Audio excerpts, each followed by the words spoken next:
Hi friends, అందరికైతే happy Bhogi.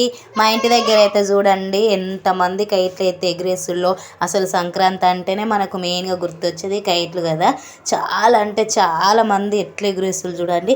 ఈసారి అయితే పండగకైతే మా అమ్మ వాళ్ళ ఇంటికి అయితే పోలేదు, ఇక్కడనే అయితే ఉన్నాను మా దగ్గరనే.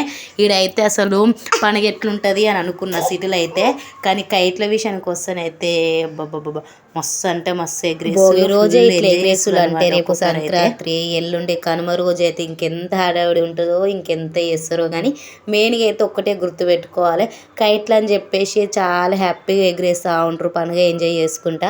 కానీ మెయిన్గా ఆ థ్రెడ్ అయితే ఉంటుంది కదా, థ్రెడ్తోనైతే జాగ్రత్తగా ఉండాలి. మళ్ళీ వెహికల్స్ మీద పోయే వాళ్ళు కూడా కొంచెం జాగ్రత్తగా అయితే ఉండాలి. మనమైతే న్యూస్లో అయితే చూస్తూ ఉన్నాం కదా, థ్రెడ్ వల్ల ఎంతమంది ప్రాణాలు పోతున్నాయో, అది మాత్రం చూసుకోవాలి. కాకపోతే మనం ఎంజాయ్ చేయాలి పండుగ పేరు పెట్టుకొని, కానీ ఒకరిని బాధ పెట్టి ఎంజాయ్ చేయొద్దన్నమాట. అది అయితే మంచిగా చేయండి పండుగకైతే. కానీ ఇక్కడైతే దూరంగా ఉండి పాటలు పెట్టుకొని మరి కూడా కైట్లు అయితే ఎగిరేస్తున్నారు. చాలా ఎంజాయ్ అయితే మస్తు అంటే మస్తు డిస్టర్బ్ చేస్తున్నారు అనమాట నేను వాయిస్ రికార్డ్ ఇస్తుంటే.